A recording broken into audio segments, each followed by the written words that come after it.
Ahojte, vítajte pri videozrádku 7. príkladu.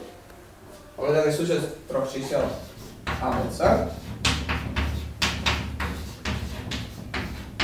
A chceme maximalizovať takýto výraz.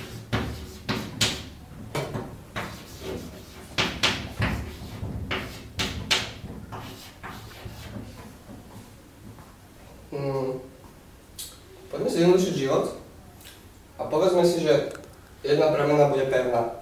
Nebudeme s ňou hýbať. Nie je to c.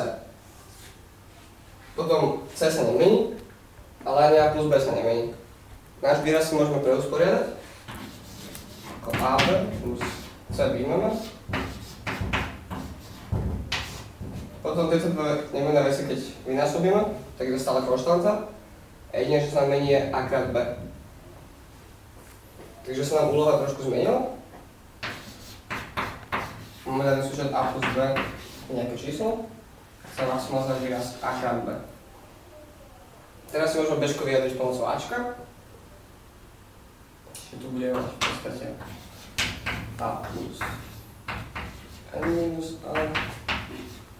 Tu budeme mať a krát n minus a, co sa rovná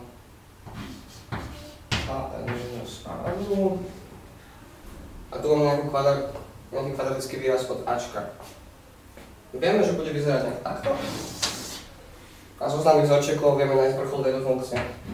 A vyjadriť, že to bude vtedy, keď ačko a bčko budú približne rovnaké. To vám ale nestačí. My potrebujeme trošku silnejšie argument v našej úlohe. Potrebujeme povedať, že čím bližšie bude k sebe ačko, bčko, tak tým väčší bude hodnota súčinu. Môžeme ukázať nasledovne. Povieme si teda, že základ je ten n bol.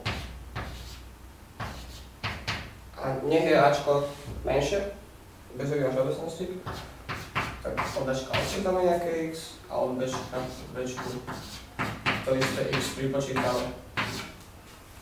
Keď to vynásobíme, dostajeme n na druhú štvrtinu minus x na druhú.